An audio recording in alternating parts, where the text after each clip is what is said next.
अपमान है, ये बात कर पाकर नोट करिए आप लोग प्लीज। Honourable minister please. आपने ही चेंज कराया, मुझे कान खोल के सुन लो, सत्य सुन लो, आपने ही चेंज कराया। ये आप मेरा मुंह मत खुलवाना, लेकिन जो ये दृश्य अध्यक्ष महोदय इस प्रजातंत्र के मंदिर में आज हम देख रहे हैं,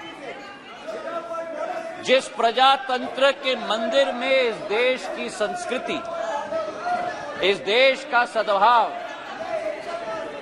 इस देश की विचारधारा निर्मित की जाती, जिस प्रजातंत्र के मंदिर से देश की 140 करोड़ जनता अपनी प्रेरणा लेती, उस प्रजातंत्र के मंदिर में ये स्पष्ट हो गया है अध्यक्ष महोदय कि इन लोगों को ना देश की चिंता है, ना प्रधानमंत्री के पद की चिंता है, ना राष्ट्रपति के पद की चिंता है। इनको तो केवल अपनी हैसियत की चिंता है। ये देश को पूर्ण रूप से स्पष्ट हो गया। अध्यक्ष महोदय, मुझे 20 साल हो गए हैं इस संसद में, मेरा अपना सौभाग्य मैं मानता हूं, लेकिन ऐसा दृश्य में मैंने 2 दशक में नहीं देखा है कि जिस तरीके से देश के सर्वोच्च पद के व्यक्ति 140 करोड़ जनता के हृदय में स्थापित इस देश के प्रधानमंत्री के प्रति जो शब्दों का उपयोग विपक्ष के द्वारा किया गया है, मैं मानता हूं कि सदन के सामने नहीं, लेकिन देश की जनता के सामने इन्हें माफी मांगनी चाहिए। आज जो दृश्य हम देख रहे हैं अध्यक्ष महोदय कि अविश्वास प्रस्ताव के आधार पर, अध्यक्ष महोदय मैं आपका संरक्षण चाहूंगा।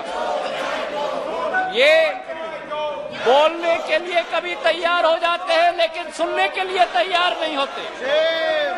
न देश की जनता की ठोक कर 2 बार चुनाव में नतीजा हजम करने के लिए तैयार है, न सदन की बात सुनने के लिए तैयार है।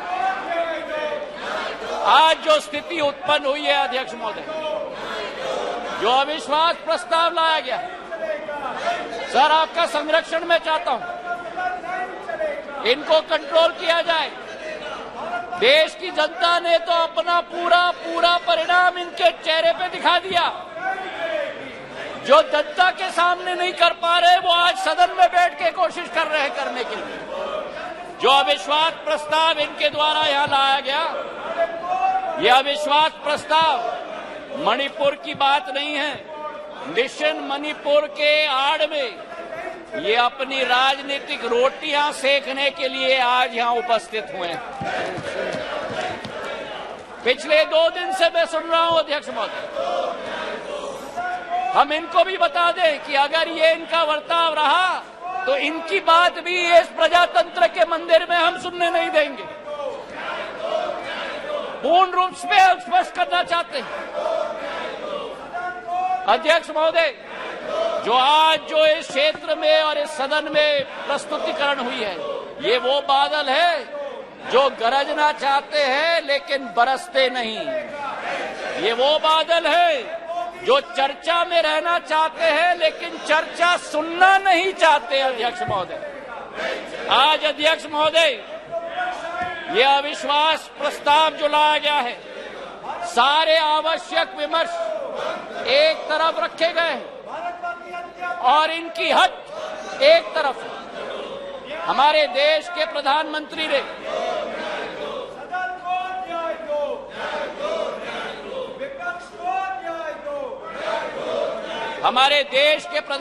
ने सभापति महोदय सदन के बाहर मणिपुर पर संवेदनशीलता के साथ बयान दिया, लेकिन इनका हट है कि बयान सदन के अंदर दें। गृह मंत्री जी ने यहां बैठकर दिन प्रतिदिन स्पष्ट किया कि जिस दिन जिस घंटे पे आप चर्चा करना चाहते हैं हम तैयार है करने के लिए, लेकिन 17 दिन इसी तरह ये सदन को इन्होंने चलने नहीं दिया, 17 दिन मजबूर करके स्थगित किया। और आज अध्यक्ष सभापति महोदय, मैं स्पष्ट करना चाहता हूं कि जो ये लोग मौन व्रत की बात करते हैं, मैं इनसे पूछना चाहता हूं, 1993 में जब मणिपुर की जातीय हिंसा में 750 लोगों की जान गई थी, तब तत्कालीन प्रधानमंत्री नरसिम्हा राव जी ने सदन के अंदर मौन व्रत क्यों धारण किया था? इसका जवाब ये दें। और केवल सन 1993 में नहीं, लेकिन 2011 में जब मणिपुर में 123 दिन ब्लॉकेड चला, जातीय हिंसा चली, तब उस समय में भी तत्कालीन प्रधानमंत्री मनमोहन सिंह जी ने सदन के अंदर मौन व्रत क्यों धारण किया था? इसका उत्तर भी ये लोग दें। तो सभापति महोदय, मैं आपसे पूछना चाहता हूं कि ये अगर दोगली राजनीति नहीं है, ये अगर पॉलिटिक्स ऑफ कन्वीनियंस नहीं है, तो क्या है? मैं पूछना चाहता हूं। आज सभापति महोदय, लोकतांत्रिक व्यवस्था पर मैं इनको भाषण नहीं दूंगा, लेकिन जो इनकी अवसरवादी सोच है, उसका पर्दाफाश पूरे देश के जनता के समक्ष में रखना चाहता हूं। ये जो समूह है I.N.D.I.A.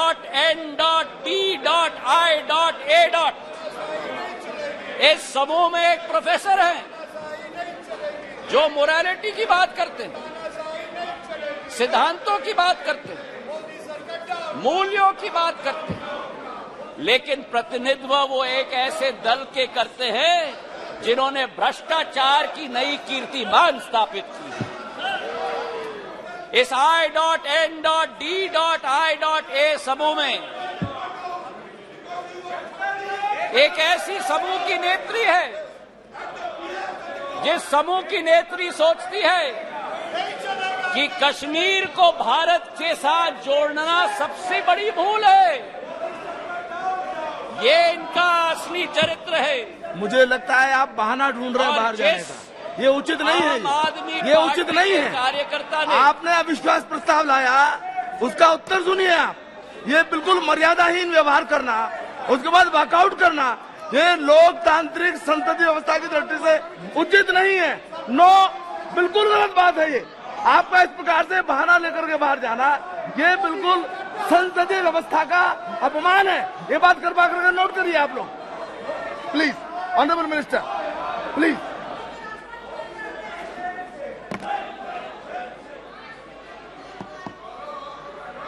सभापति महोदय, देश की जनता ने इनको बाहर का दरवाजा दिखा दिया है। अब सदन से भी स्वयं बाहर जा रहे हैं।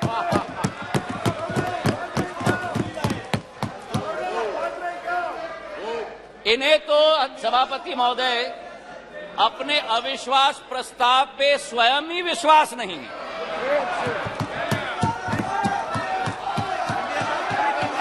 सुन लो, सुन लो, सुन लो, धैर्य रखो और सुन लो।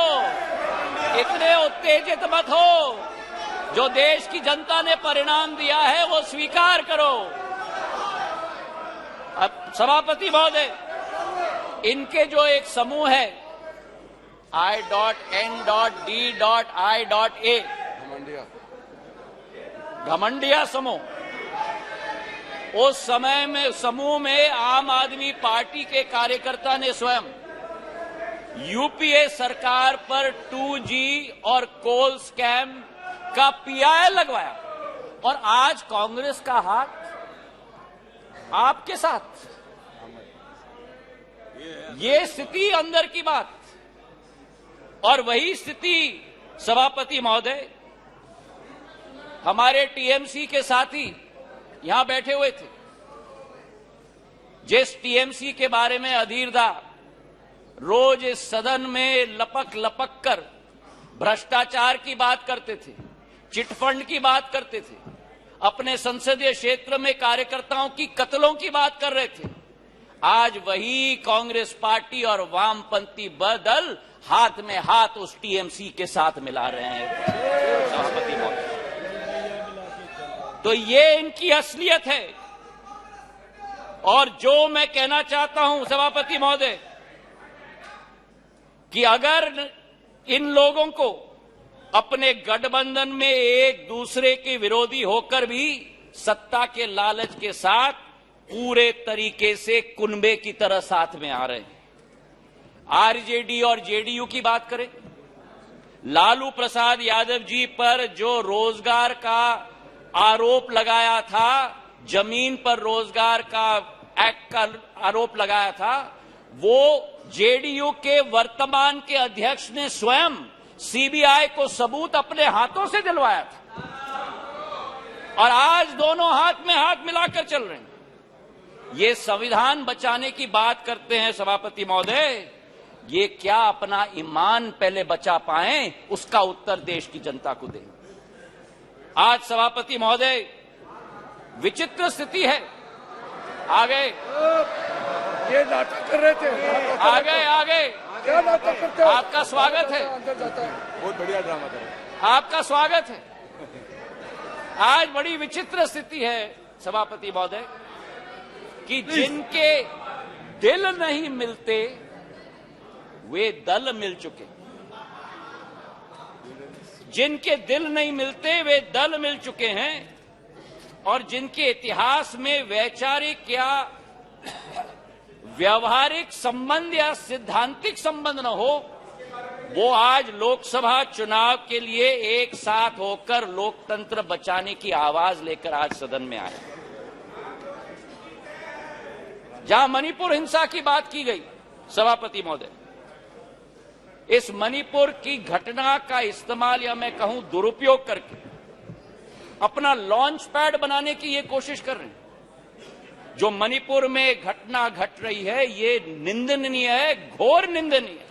कोई भी भारतीय नागरिक इसका सपोर्ट नहीं कर सकता। हम सबके लिए ये घोर निंदनीय घटना है। लेकिन अध्यक्ष महोदय, सभापति महोदय, अगर भारत के इतिहास के काले पन्ने पलटें तो मैं पूछना चाहता हूं, सन 1964 के बंगाल के दंगे के समय में ये मौन क्यों थे? और अगर सन 1964 की हम बात न करें तो सन 84 के सिख दंगों के समय में जब 4000 हमारे सिख भाई बहनों को जिंदा जलाया गया था, तब ये मौन क्यों थे? मेरठ के सन 87 के दंगों के समय में ये मौन क्यों थे? और सन 1990 से 30 साल जो कश्मीर में 40,000 लोगों की मौत हुई और कश्मीर जल रहा था, तब ये मौन क्यों थे? और मैं अधीर रंजन जी का जो शब्द था, जो अंग्रेजी का कोटेशन उन्होंने दिया, इन सभी समय में एवरी मॉर्निंग सभापति महोदय, new widows were हाउलिंग, every morning new children were crying, every morning new houses were falling. और मूक दर्शक के रूप में हमारे ये साथी बैठकर सरकार में बैठे हुए थे। आज यहां बैठकर गौरव गोगोई जी ने, सबर रखो, सबर रखो, आराम से सुनो, सबर रखो, थोड़ा सीख लो। गौरव गोगोई जी ने आसाम अकॉर्ड की बात की। जिस आसाम अकॉर्ड की बात की, उस आसाम अकॉर्ड का क्रियान्वयन कांग्रेस की सरकार ने कभी की?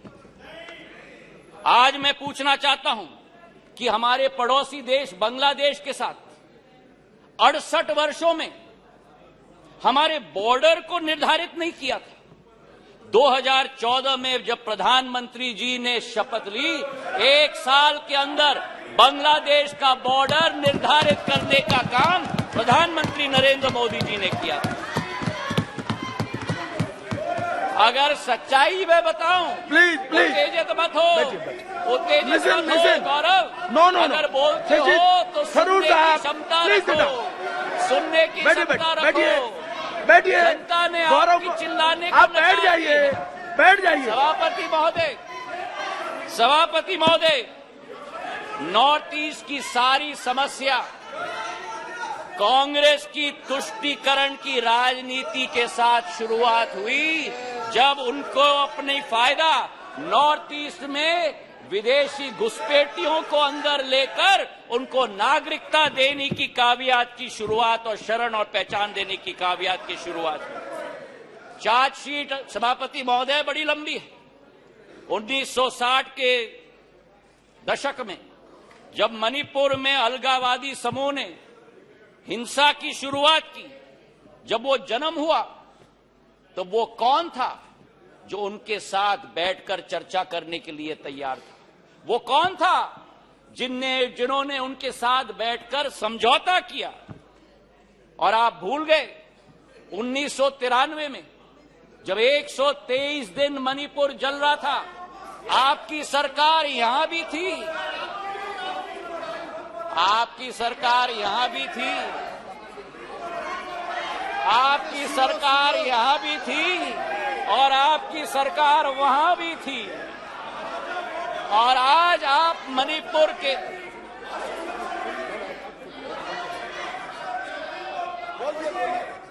और आज सभापति महोदय अधीर दा उठकर कह रहे थे कि मणिपुर के सांसद क्यों नहीं बोले। उस समय मणिपुर का सांसद इस सदन में रोते रोते हुए उनका वक्तव्य क्या था इस संसद में मैं पूछना चाहता हूं। जब आपकी सरकार यहां भी थी और आपकी सरकार वहां भी थी, मणिपुर के सांसद ने इस संसद में 1993 में वक्तव्य दिया। उन्होंने कहा, and I quote, the state government is helpless, it has no funds, the state government cannot even afford to purchase weapons for the security persons to fight the insurgents.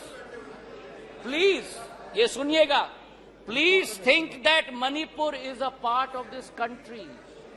It affects the whole nation. शायद कांग्रेस के नेता को इन शब्दों को सुनना चाहिए था कल यहां भाषण देने के पहले। मुझे आज सभापति महोदय मुजफ्फर वारसी जी की शब्द याद आती और मैं कोट करना चाहता हूं, औरों के ख्यालात की लेते हैं तलाशी, औरों की ख्यालात की लेते हैं तलाशी और अपने गिरबान में झांका नहीं जाता। आज ये स्थिति उत्पन्न हो गई है। तथ्यों के आधार पर अगर हम बात करें, कल गृह मंत्री जी ने सदन में पूरा व्याख्यान दिया। इनके मंत्री संतरी न तंत्री एक बार भी मणिपुर गए।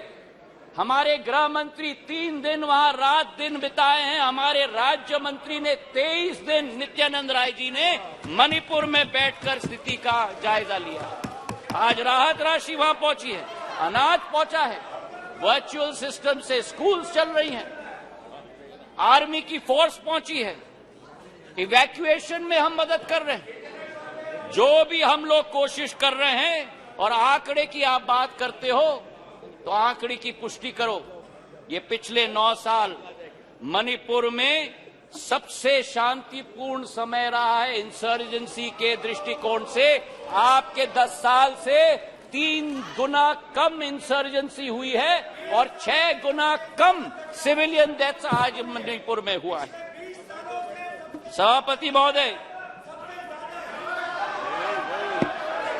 नॉर्थ ईस्ट की जब हम बात करते हैं, नॉर्थ ईस्ट की जब हम बात करते थे 1 दशक पहले, तो चित्र हमारे दिमाग में आता था।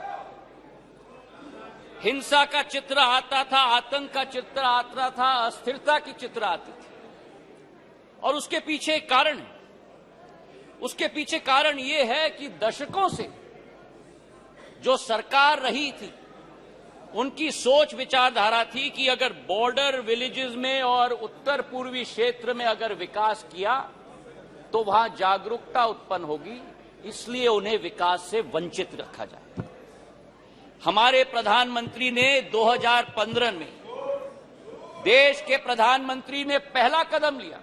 जो भी हिंसक संगठन थे मणिपुर के, उनके विरुद्ध सर्जिकल स्ट्राइक करके म्यांमार तक खदेड़ के भेज दिया था सभापति महोदय।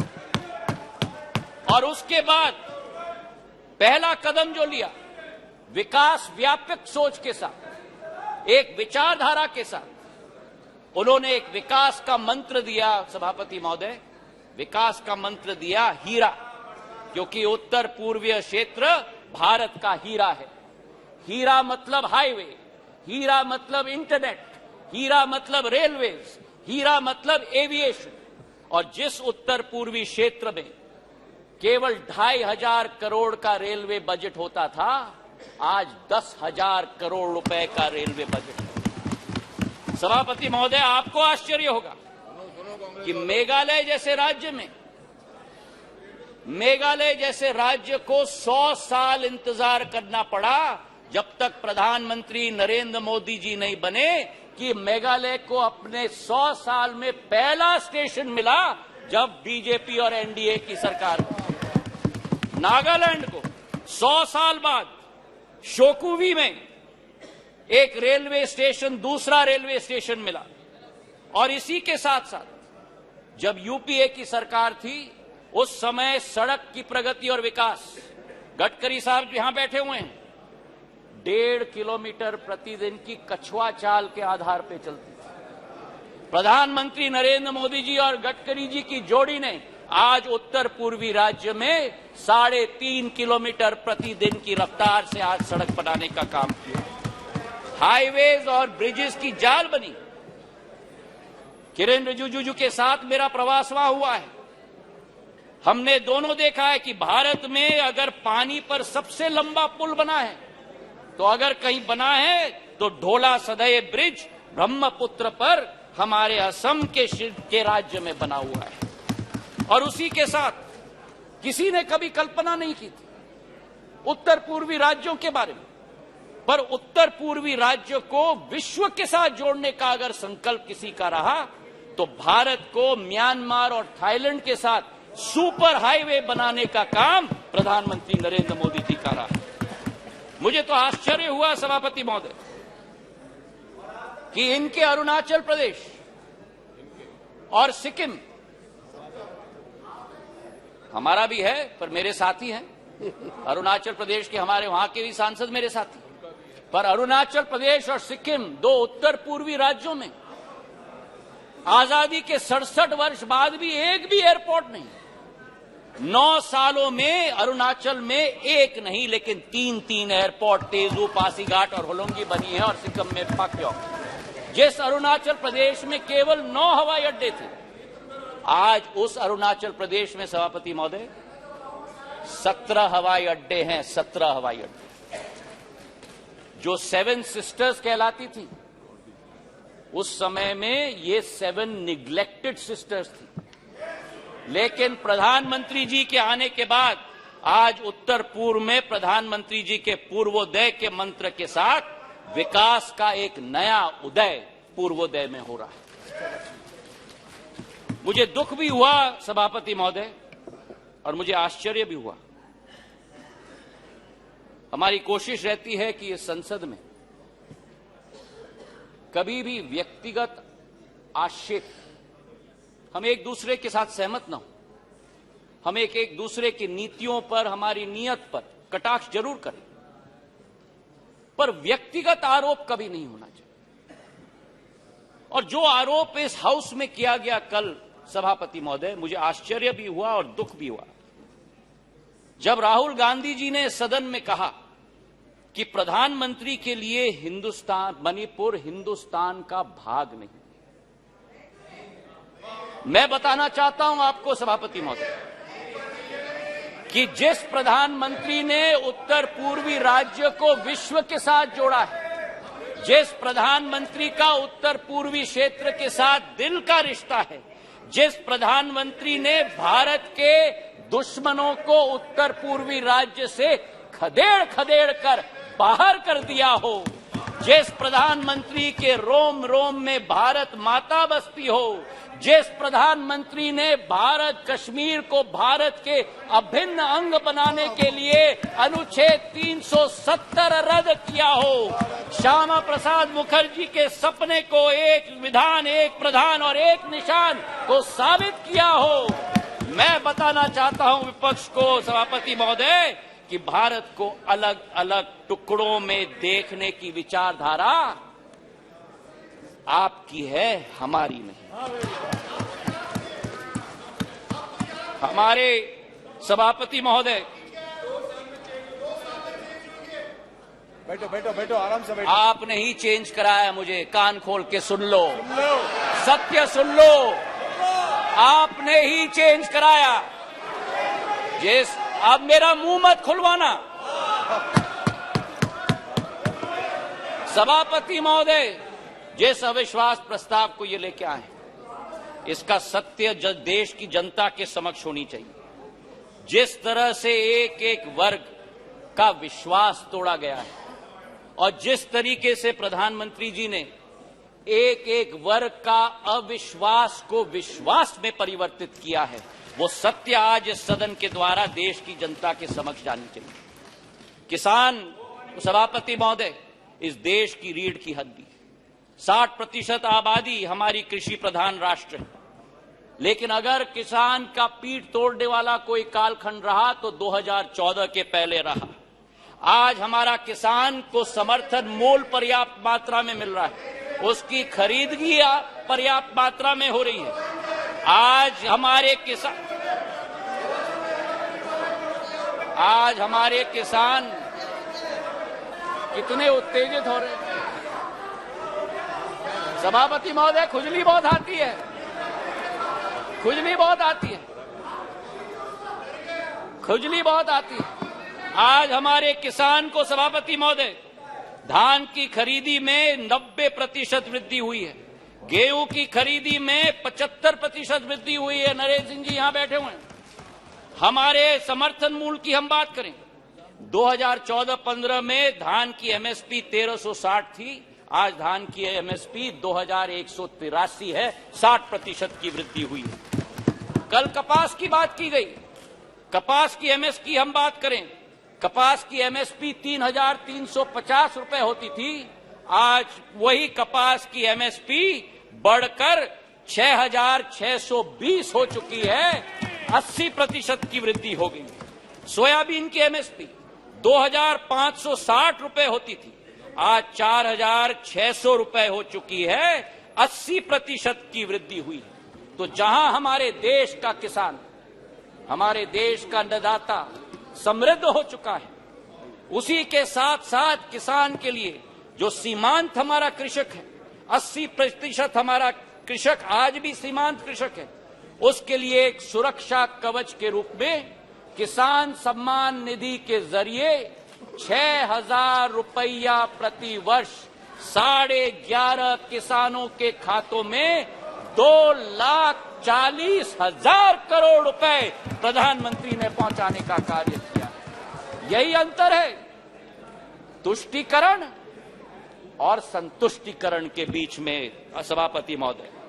और इसी में मैं बताना चाहता हूं, मध्य प्रदेश में भारतीय जनता पार्टी की शिवराज सिंह जी की सरकार ने इस 6000 रुपए में 6000 रुपए अतिरिक्त मिलाकर 12,000 रुपया प्रति साल 80 लाख किसानों के खाते में डालने का कार्य किया। हमारे देश के पूर्व प्रधानमंत्री अटल बिहारी वाजपेयी जी का एक सपना था, उनका एक सपना था कि इंटरलिंकिंग ऑफ रिवर्स होना चाहिए, और आज उनके सपने को अगर साकार किया है तो प्रधानमंत्री नरेंद्र मोदी जी ने Ken Betwa interlinking of reverse के आधार पर किया है। 42,000 करोड़ रुपए की योजना, उत्तर प्रदेश और मध्य प्रदेश के 13 जिलों को मिलाकर 60 लाख लोग प्रभावित होंगे। ये वो बुंदेलखंड क्षेत्र है जिसने अपने इतिहास में सूखी माटी के अलावा कुछ नसीब नहीं किया था। अध्यक्ष सभापति महोदय, आज वहां 11 लाख हेक्टेयर की सिंचाई होगी, 105 मेगावाट की ऊर्जा का सर्जन होगा। और उसी के साथ इस परिवर्तन के स्केल पे भी मैं बात करना चाहता हूं। ये परिवर्तन का स्केल आजादी से 2003 तक 56 साल कांग्रेस की सरकार रही, 56 साल 7.5 लाख हेक्टेयर की सिंचाई हुई थी। और 20 वर्ष में 2003 से 2023 तक 20 वर्ष में 45 लाख हेक्टेयर की जमीन की सिंचाई हुई है, 6 गुना। और जहां अब फिर उत्तेजित हो गए, और जहां 56 वर्ष में 7.5 लाख हेक्टेयर की सिंचाई की योजना दी, वहां प्रधानमंत्री नरेंद्र मोदी जी की सरकार ने एक योजना में 10.5 लाख हेक्टेयर की सिंचाई की योजना दिलवाई। ये इसी बात का उदाहरण है सभापति महोदय कि डबल इंजन यानी डबल विजन। तुष्टीकरण से किसान का भला नहीं होता, बल्कि संतुष्टीकरण से ही किसान का भला होता है। गरीबों की अगर हम बात करें हमारे सभापति महोदय, योजनाबद्ध तरीके से गरीबों को बैंक के अकाउंट से अलग रखा गया। हमारे देश के पूर्व प्रधानमंत्री ने कहा कि जब 1 रुपया भेजा जाता है केवल 15 पैसे खाते में पहुंचता, मतलब 85 पैसे बिचौलियों की दुकान के आधार पर जाते। आज हमारे प्रधानमंत्री के द्वारा, नरेंद्र मोदी जी के द्वारा 50 करोड़ जन धन अकाउंट स्थापित करके 25 लाख करोड़ रुपए गरीबों के खाते में डालने का कार्य किया गया है सभापति महोदय। हमारे गैस के कनेक्शन उज्ज्वला महिलाओं के लिए, हमारे घरों के 3.5 करोड़, हमारे क्षेत्र, हमारे देश की जनता को उत्पन्न करने के लिए हमारे प्रधानमंत्री जी की सोच। अर्थव्यवस्था की बात हमारे वित्त मंत्री जी ने किया। मैं एक बात उनकी बात में जोड़ना चाहता हूं। स्कैम्स की लंबी लिस्ट कल गृह मंत्री जी ने पढ़ी थी। कोल का स्कैम हुआ, 2G का स्कैम हुआ, अनेक स्कैम हुए। और आज मैं बोलना चाहता हूं कि जिस राह पर इंडिया नहीं लेकिन भारत चल रहा है प्रधानमंत्री जी के नेतृत्व में, जहां कोई निजी हित नहीं होगी, केवल राष्ट्र हित होगी, उसी संकल्प के साथ हम लोग आगे चल रहे हैं। 9 साल में सभापति महोदय हम लोग 10 नंबर आर्थिक व्यवस्था के रूप से आज 5 नंबर तक पहुंचे जी। ये एक बहुत बड़ी उपलब्धि है। लेकिन आज मुझे आश्चर्य है जब कहा जाता है कांग्रेस के एक नेता के द्वारा कि इस क्षेत्र में ओवर कॉन्फिडेंस देखिए कांग्रेस की। नेता बयान देते हैं कि सरकार चाहे किसी के भी हो, लेकिन भारत को तीसरी सबसे बड़ी अर्थव्यवस्था बनना तो अरिथमेटिक इनएविटेबिलिटी है। तो ये इनएविटेबिलिटी की गारंटी आपने 9 साल पहले क्यों नहीं दी? कांग्रेस की सरकार के समय आजादी से आज तक 67 वर्षों में हम लोग केवल 12 नंबर से 10 नंबर पर पहुंचे, और जब 9 साल में 10 नंबर से हम 5 पर पहुंच जाएं तो अरिथमेटिक इनएविटेबिलिटी बढ़ जाती है। ये दोगली नीति कहां से हुई? और आज हमारे दोस्त अमोल कोले जी ने पर कैपिटा इनकम की बात उठाई। मुझे खुशी है उन्होंने उठाई। आपको आश्चर्य होगा सभापति महोदय ये सुनते हुए कि भारत 67 सालों में भी सब साउथ अफ्रीका की पर कैपिटा इनकम को हमने पार नहीं किया जब इनकी सरकार होती थी। 9 साल में पर कैपिटा इनकम आज डबल हो चुका है सभापति महोदय। हमारी सोच और विचारधारा, बैंकिंग सेक्टर की हम बात करें, बैंकिंग सेक्टर देश की रीढ़ की हड्डी होती है, और लोन्स तो इनके समय में बच्चों का खेल हो गया था। एक कहावत थी कि फोन पर लोन, ये स्थिति हो गई थी। 5.5 लाख करोड़ से ज्यादा एनपीए का पहाड़ छोड़ के गए थे। आज उसकी सफाई अरुण जेटली जी ने और निर्मला सीतारमण जी ने करके देश को आगे बढ़ने के लिए कैपेक्स की एक नई रचना की शुरुआत की। कभी हम कल्पना कर सकते थे कि भारत में 10 लाख करोड़ रुपए का कैपेक्स का प्रोग्राम होगा, और इंफ्रास्ट्रक्चर का कैपेक्स का प्रोग्राम भी ऐसे कि 10 साल में 15,000 किलोमीटर की रेलवे लाइन बनी, और एनडीए सरकार के समय में 26,000 किलोमीटर की रेलवे लाइन बनी। हाईवे की निर्माण की बात करें तो 67 वर्षों में 91,000 किलोमीटर के हाईवे और 9 वर्षों में, गडकरी साहब जी यहां बैठे हैं, 55,000 किलोमीटर की हाईवे 9 सालों में 1,45,000 किलोमीटर की हाईवे बनी। और यही स्थिति सिविल एविएशन के क्षेत्र में 74 एयरपोर्ट 67 वर्षों में और 148 एयरपोर्ट 9 वर्षों के अंदर। और इसी के साथ जो हमारा पावर डेफिसिट कंट्री था, आज पावर सरप्लस हो गया। हम लोग स्टील इंपोर्टर होते थे, आज स्टील एक्सपोर्टर बन गए। 216 गीगावाट से 420 गीगावाट पर पहुंच चुके हैं। कोल के मामले में 565 मिलियन टन से 900 मिलियन टन, और इस वर्ष 1 बिलियन टन का उत्पादन देश करेगा कोल का। सभापति महोदय, मैं ये कहना चाहता हूं कि ये अरिथमेटिक इनएविटेबिलिटी नहीं है। आज भारत जो 2014 में 5 मिनट और 2014 में दूसरे देशों पर निर्भर होता था, प्रधानमंत्री जी ने आत्मनिर्भरता का सिग्नल दिया। जिस देश में हम लोग झोली निकालकर वैक्सीन की भीख मांगते थे, आज उसी भारत में 2 वैक्सीन का आविष्कार होता है और उत्पादन होता है। 220 करोड़ टीके लगते हैं, कोविन का एप्लीकेशन लगता है, एप्पल से एयरबस मैन्युफैक्चरिंग फैसिलिटी लगा रही है, सेमीकंडक्टर से चंद्रयान 3। आज भारत का तिरंगा झंडा भारत में नहीं, विश्व में नहीं, चांद पर लगाने का संकल्प प्रधानमंत्री जी का है। ऑटो के सेक्टर में 7 नंबर से 3 नंबर, टेलीकॉम के सेक्टर में 12 नंबर से 2 नंबर। ये अरिथमेटिक इनएविटेबिलिटी नहीं है, ये सशक्त नेतृत्व और दक्षतापूर्ण सरकार का परिणाम है। मेरे सभापति महोदय, प्रधानमंत्री जी का संकल्प है कि तीसरी पारी में भारत में वर्ल्ड क्लास इंफ्रास्ट्रक्चर गांव-गांव तक हम पहुंचाएंगे। ये मोदी जी की गारंटी है। तो आज सभापति महोदय, ये स्वच्छ इंडिया अभियान की बात कर रहे हैं। ये कहते हैं कि नफरत के बाजार में मोहब्बत का दुकान लाएंगे। इनका दुकान तो भ्रष्टाचार का दुकान है, झूठ का दुकान है, तुष्टीकरण का दुकान है, अहंकार का दुकान है। केवल का नाम दुकान का बदलते हैं, सामान वही है। राहत इंदारी जी का के शब्द मुझे याद आते हैं कि नए किरदार आते जा रहे हैं, मगर नाटक पुराना चल रहा है। मैं ये कहना चाहता हूं कि अधीर रंजन चौधरी जी ने स्वयं कहा कि ये मजबूरी का गठबंधन है। मैं उनको कोट करना चाहता हूं। उन्होंने एक इंटरव्यू में कहा था, अधीरदा ने, सबको लगा है कि इस समय जो मोदी शाह का जगरनॉट चलते हैं, सबको लगा है कि इस समय जो मोदी शाह के जगरनॉट चलते हैं, सबको एकजुट होना जरूरी है।